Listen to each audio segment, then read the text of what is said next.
पट्टामुंडाई जलसेचन विभाग गोटे पर गोटे दुर्नीति पदाकू आसी तेबे वर्तमान आउ एक दुर्नीति खबर लोकलोचन को आसी से दुर्नीति होउछि पट्टामुंडाई ब्लॉक अंतर्गत निमपुर पंचायतर 16 नंबर केनाल रोडर काम। मात्र 500 मीटर काम को 25 लाख टंकार टेंडर होइछि।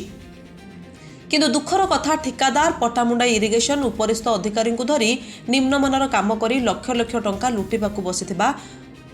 अभियोग होइछि। तेबे एने ग्रामर जनसाधारण अभियोग कले मध्य कर्णपात करूनी पट्टामुंडाई इरिगेशन डिपार्टमेंट बोली कहिसंती लोके। आपन परिचय गजबंदा समाजसेवी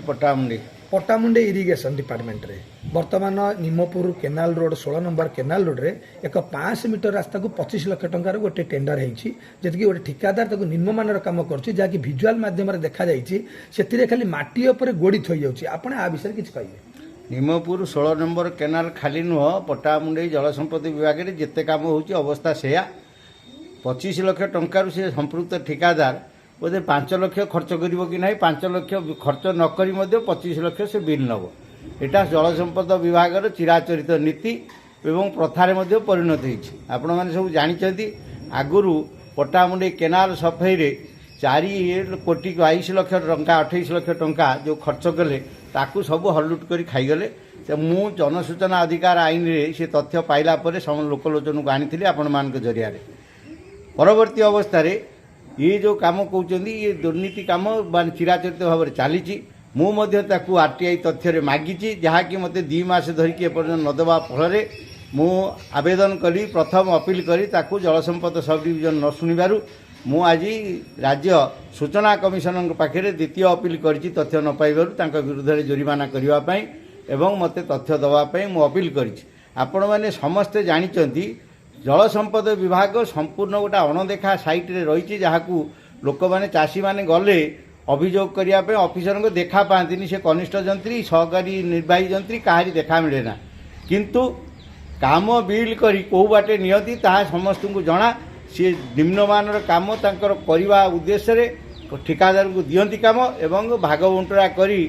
कनिष्ठ जंत्री असिस्टांट सहकारी निर्वाही जंत्री ठिकादार तांकर जो कर्मचारी भी देखाशुना करते समस्ते भाग बंटरा कर पैसा नियंती। जदि यही भाया गोटे प्रकार गोटे पर गोटे पट्टामुंडे इरिगेशन डिपार्टमेंट दुर्नीति लगी रहे जदि राज्य सरकार एप्रति दृष्टि न पड़े जो केन्द्रापड़ा जिलापाल दृष्टि न दे आगामी दिन में यही इरिगेशन डिपार्टमेंट उपर 20 कोटी ऊर्ध्व टंकार काम आसुच्छी ये दृष्टि न दे से तो मन बढ़ीज से आहरी निम्नमानर काम सब करेंगे आप कौन मत दौरान वर्तमान ये जो जलसंपद विभाग अच्छा पट्टामुंडई सब डिविजन रे संपृक्त कनिष्ठ जंत्री अच्छा जी सहकारी निर्वाही जंत्री अच्छा चाकरी काल ये जिते दिन रही चाकरी कालर समस्त सब डिविजन जो प्रोजेक्ट प्रकल्प को से कार्यक्रम करिसेंती समस्त कार्यक्रम प्रकल्प को दुर्नीति निवारण विभाग द्वारा राज्य सरकार एवं जलसंपद विभाग सर्वोच्च अधिकारी जदि दुर्नीति निवारण विभाग द्वारा तदंत करेंगे एमान विरुद्ध में कार्यानुष्ठान ग्रहण करेंगे ताहले एठी दुर्नीति रोका जाई परिवो। एमाने मध्य दंडित हवा दरकार जेतिकी पैसा एठू हल्लुट करी पट्टामुंडई माटीरू नैचंती पट्टामुंडई जनसाधारण रक्त को शोषिकी नैचंती जो राजस्व आसूची खर्च होगा ताहा बाटमारणा कर उचित दंड विधान होउची दुर्नीति निवारण विभाग द्वारा तदंत करा जाई तांको ऊपर दंड विधान कार्यानुष्ठान करा जाई। आपन आउ गोटे कथा कहया मु चाहूची जेतबेले निमपुर ग्रामवासी माने ये जो निम्नमानर काम रास्ता निम्नमानर काम विरोध करुछंती सेतबेले किंतु ठिकादार कहा कथा न शुणी निजे काम करी चली द्वारा आप जना पड़ूनी ये जो पट्टामुंडे इरिगेशन डिपार्टमेंट मूलरू तल पर्यंत दुर्नीति समस्ते लिप्त अच्छा बोली आप भावुना खजुरी गछर माने मूलरू पहाच पहाच एमानकर जेई आउ जो सहकारी निर्वाही जंत्री केन्द्रापड़ा जो निर्वाही जंत्री समस्त सहित भाग बंटरा थिबा सहित से जनसाधारणकर माने दाबी जनसाधारण को जो अभियोग को भ्रूक्षेप न करी से आगु को माडुछंती तांकु रोकियापाई एकमात्र दुर्नीति निवारण विभाग द्वारा तदंत ही दंड विधान ही आवश्यक। तेणु मु जनसाधारण रे तुरंत राज्य सरकार सर्वोच्च जंत्री जी अच्छा जलसंपद विभाग एवं जिलापाल ये को समस्त को मु विनम्र निवेदन करुच्ची तुरंत ताकू दुर्नीति निवारण विभाग द्वारा